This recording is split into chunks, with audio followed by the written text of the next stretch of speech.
Welcome to another SIGcast here. We have the Age of Absolute Monarchs Part 2. Thank you for participating in my cheesy intro. We are going to get down to this. In the last episode, we learned about the theory of absolutism, where it originated. Now we're going to look at how this was implemented in 17th century, soon to be 18th century France.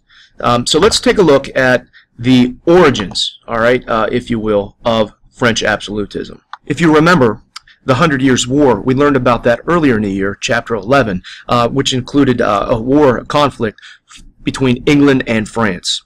One of the trends that evolved there were that both of those nations started to implement and use standing armies. They started to increase their taxation to deal with the burdens that the war was creating, and they also started to develop bureaucracy. You also had kings versus the lords, that theme, expanding royal power of the new monarchs at the expense of the old nobility, aka the lords. In addition to that, you also had a movement in both areas where, especially in France, but you had independence movement from Rome. If you remember the Great Schism, we had the Avignon Papacy between 1358 and 1378, which created a lot of confusion within the Catholic Church, but also in a lot of the states that were loyal Catholics. Also, you had the invasion of Italy by France in 1494, and then finally the invasion of Spain into Italy and the sacking of Rome by Charles V and the Spaniards in 1527. So what happens here if Spain is in charge of Italy? A lot of the other monarchs in other countries are saying, why am I going to be loyal to Rome if Charles V is calling the shots in Italy? Additionally, in 1516, we learned about the Concordat of Bologna and the creation of the Gallican Church, a French national church. If you remember, the Concordat stated that the Pope could collect all the income that the Catholic Church made in France, but the King of France confirmed his right to tithe, tax the clerics, and to restrict the right to appeal to Rome. The Concordat also confirmed the kings in France's right to nominate appointments to titles within the church. So he could appoint archbishops, bishops, cardinals, and things like that. So what it did was it enabled the crown, by controlling its personnel, to decide who was to lead the church in France. All right. Additionally, we had the 16th century, where we went from stability to civil war back to stability. If you remember the St. Bartholomew's Day Massacre, that's a key thing on the AP exam, as well as the Edict of Nantes, or Nantes. However you want to pronounce that, it really doesn't matter to me. So, who really put the path in place of France to travel down this road of absolutism? A lot of people establish it with Cardinal Richielieu, and quite honestly, that might be the case. However, what you need to know is that we want to give credit to the first Bourbon king, or the first Bourbon monarch, Henry IV. Remember Henry of Navarre, Paris's worth of Mass. He's really the guy that began the process of reestablishing power of the French monarchy after the wars of religion and the War of the Three Henrys. All right. He laid the foundation for France to becoming the premier world power by the 17th century. And some of the ways that he did this is he encouraged French colonization in the New World. Remember, we're going to be talking a lot about absolutism being associated with mercantilism. So establishing colonies was a very, very wise move by Henry IV. He also strengthened some of the government institutions through education, university, parliaments, which is really the local governing bodies. Don't confuse that with the parliament in say England, okay? And he also made reforms in the treasury. The Edict of Nantes was a brilliant piece of work by him, because by allowing religious tolerance to the Huguenots, and by himself becoming a Catholic, he brought some religious stability, much needed religious stability, to France.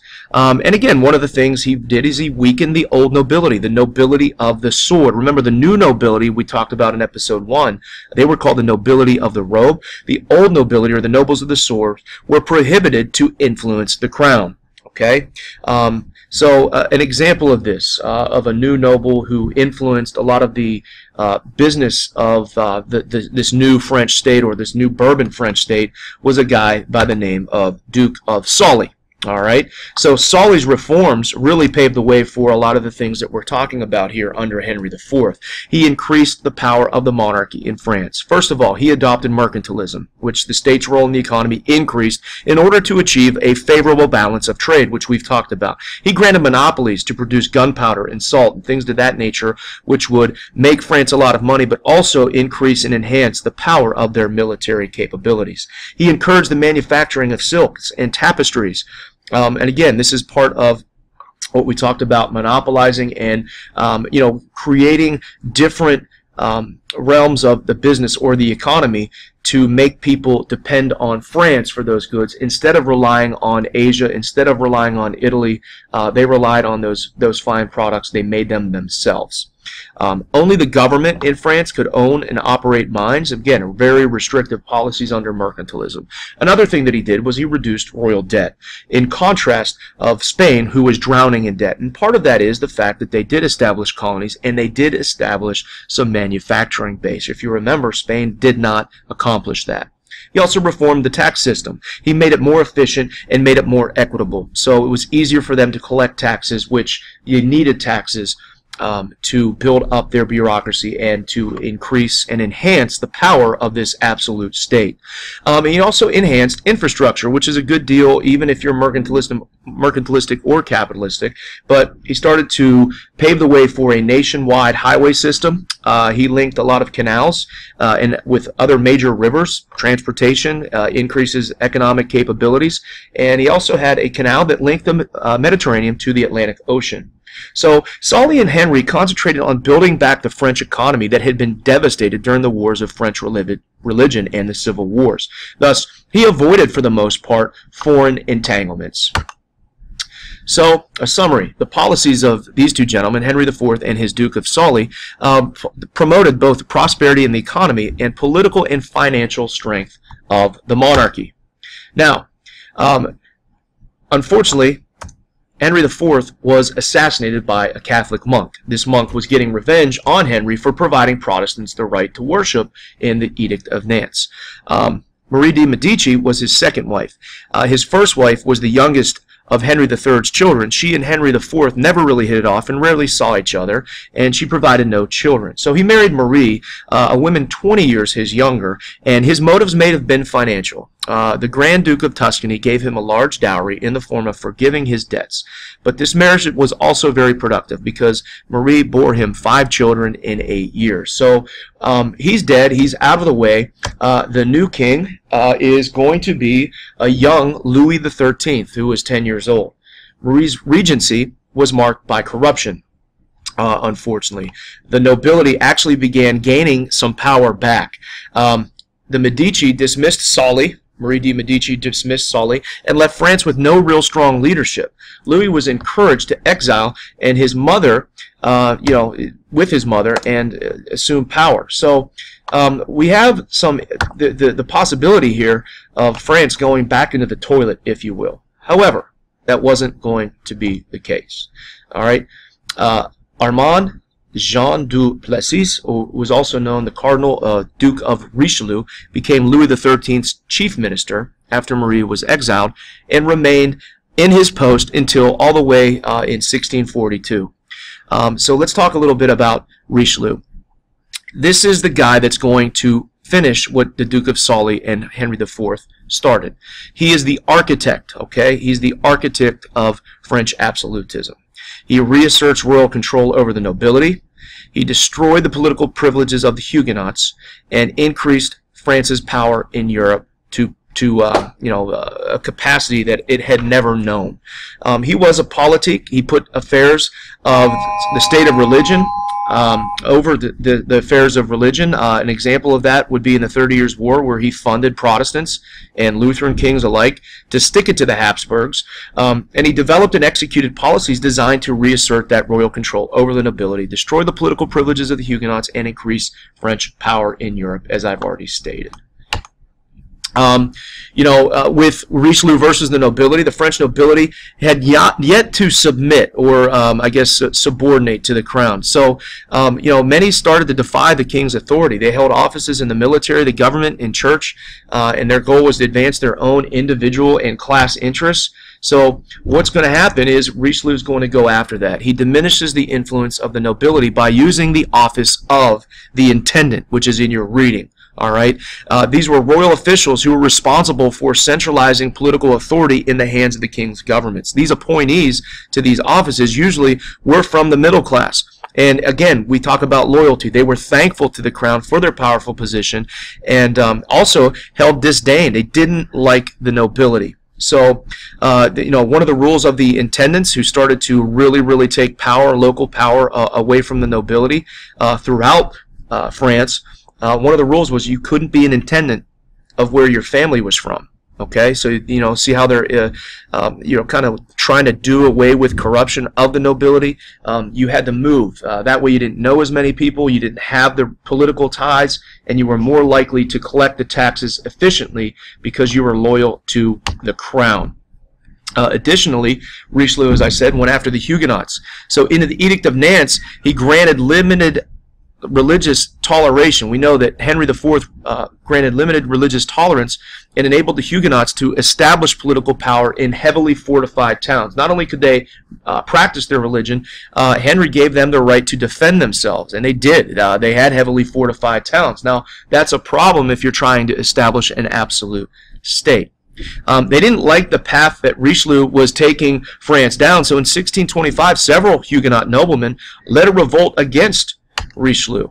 It didn't bode well for the Huguenots. By 1627, Richelieu launched an assault against the Huguenot stronghold at La Rochelle, which was on the Atlantic coast. And the siege lasted about 14 months when Richelieu finally took the city in 1628. And you can see him taking this coastal town in this live action footage shot. Continuing this topic of Richelieu versus the Huguenots, the next year after that, he took away their right to hold fortified cities in the Peace of Alais in 1629, but preserved their religious freedom, and they were allowed to practice their religion. He successfully destroyed the Huguenot independent political power without initiating, this is where he's a politique, without initiating a policy of religious persecution that would lead to a civil war. So he was smart in that realm. Additionally, let's talk about a little bit of foreign policy. Foreign policy, or foreign affairs under Richelieu. Richelieu restored France's dominant position in Europe that had disappeared following the death of Henry IV. He recommitted France to opposing the Habsburgs. We talked a little bit about this in the beginning of chapter 15, really. The 30-year war, Catholic France joins and aids Protestant Sweden and the German states to fight the Habsburgs, and we covered that. So, by the time the 30 Years' War was over in 1648 with the Peace of Westphalia, France had become the most powerful country on the European continent. Okay, so where are we going to go next with the Louis XIV? I'll get to that in 1 second. My apologies there for the awkward break in this presentation. However, I was interrupted by a student who needed a little bit of help, so I helped them with some short answer work there from the last test. So anyway, back to Richelieu and basically the regent to Louis XIII. A couple things are established here that we need to set precedents here and understand.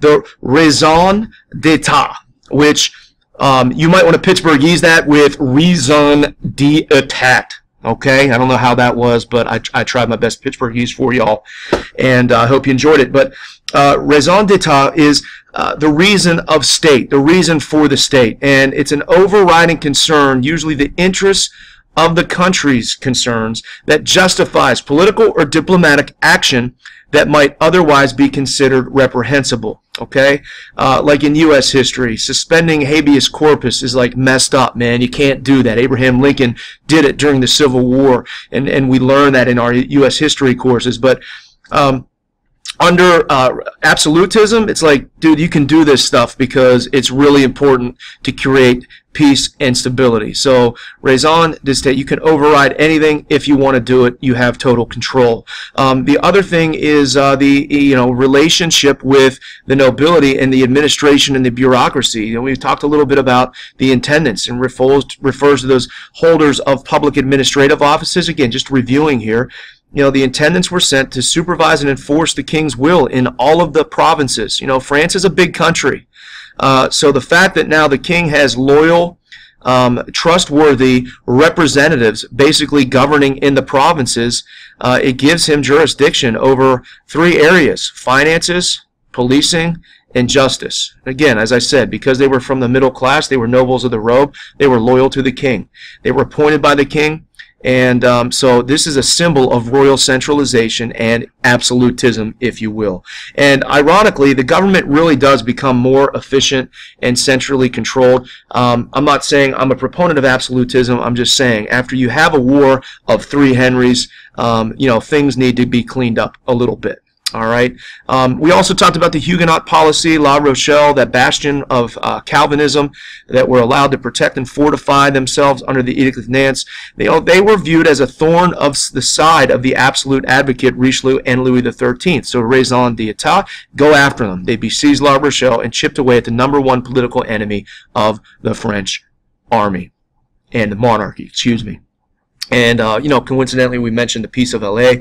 It subdued the Huguenots. They lost their right to have fortified towns. But Richelieu said, you guys can still worship. And we did talk about the 30 Years' War. So that's my summary of perfecting the absolute state. And Richelieu is a big reason for that.